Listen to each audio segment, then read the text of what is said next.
Bugün haritalar hakkında konuşacağız. Haritaları neden değiştirmeliyiz hiç düşündünüz mü? Bu ne ya?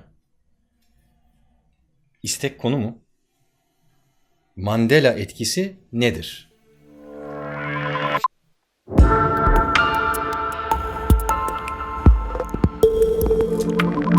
Bu kanalda genellikle istek video almıyorum ama bu konuda o kadar çok istek, o kadar çok talep geldi ki artık kayıtsız kalamadım. Öncelikle Mandela etkisi nedir bunu bir anlayalım.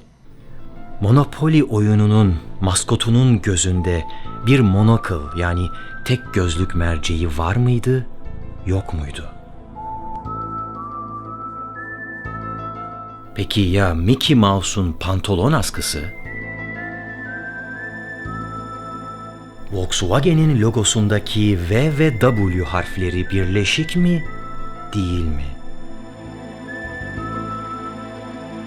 Mandela etkisini internette araştırdığınızda buna benzer 15-20 tane çarpıcı örnek buluyorsunuz. Doğru hatırladığınızı zannettiğiniz ama gerçekte farklı olan örnekler bunlar hep. Peki ya bu etkiye neden Mandela denmiş? Nelson Mandela 80'li yıllarda tutsak olduğu hapishanede ölmemiş miydi? Evet, doğru.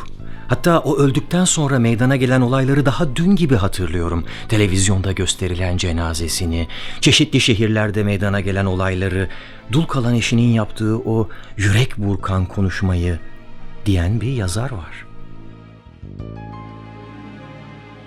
Oysa Nelson Mandela, toprağı bol olsun, daha 3 yıl önce 2013'te vefat etti.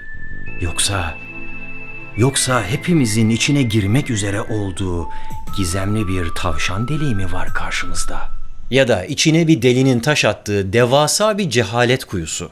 Ama nasıl olur? Bazı şeyleri ben de başka türlü hatırlıyorum. Tamam, Nelson Mandela'nın ölümünü değil belki ama mesela Star Wars'taki şu repliği düşünün. Siz de "Luke, I am your father" dendiğini hatırlamıyor musunuz? Oysa bu replik hiçbir zaman bu şekilde söylenmemiş.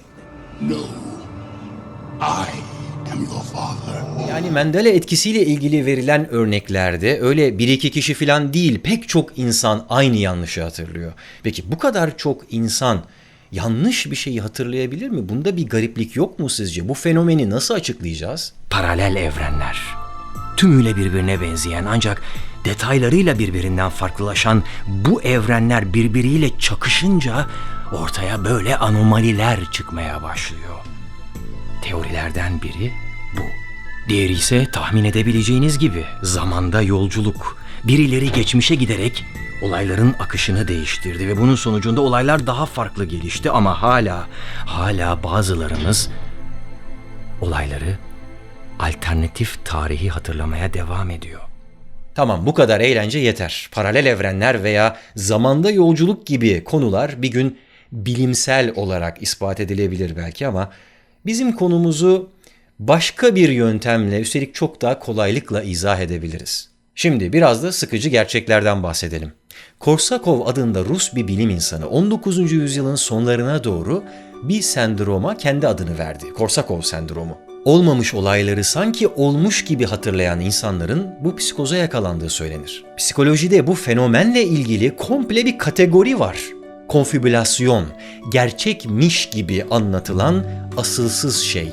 Yanlış anlaşılmasın, böyle hatırladığını söyleyen kişiler yalan söylemiyor, gerçekten öyle hatırlıyor. Yani hafızamız tıpkı duyu organlarımız gibi bizi yanıltabilir. Hatta hafıza aşılama tekniğiyle hayali anı sendromu bile oluşturulabilir. Bunu ispat etmek için yapılan bilimsel bir çalışma var ve adı da alışveriş merkezinde kaybolma deneyi. Evet, adı biraz ilginç, bunu kabul etmek lazım.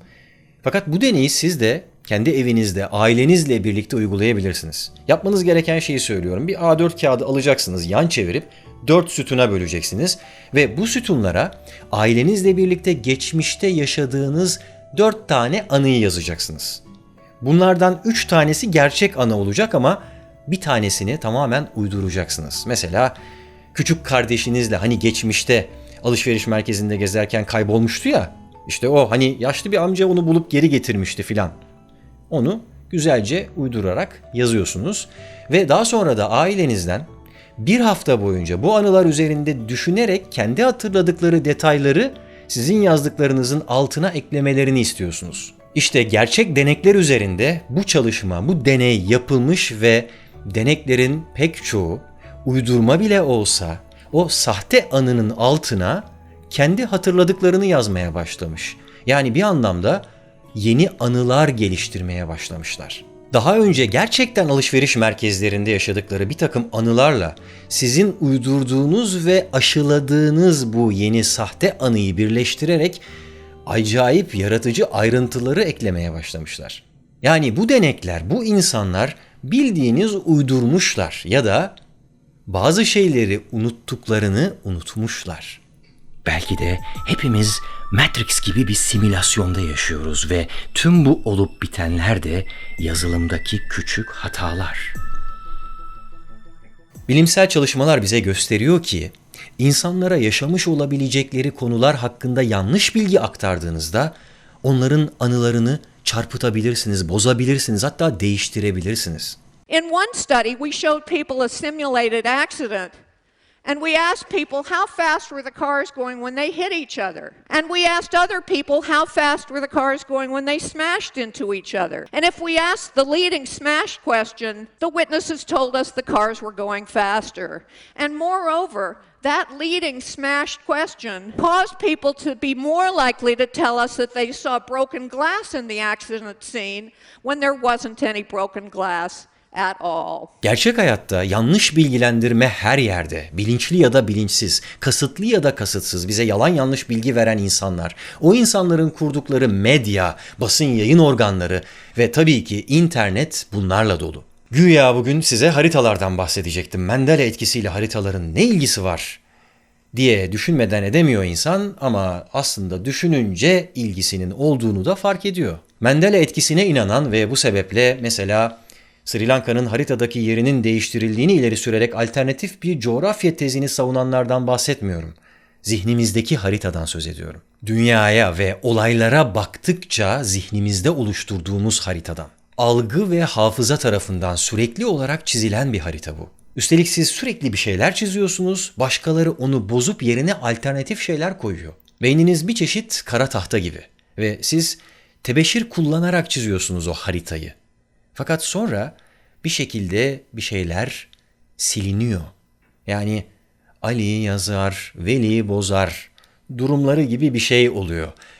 Zaman geçtikçe her ne kadar önceden bir şeyler silinmiş olsa da hala tahtada kalan tebeşir izleriyle yeni çizdikleriniz birbirine karışmaya başlıyor. Our memories are constructive.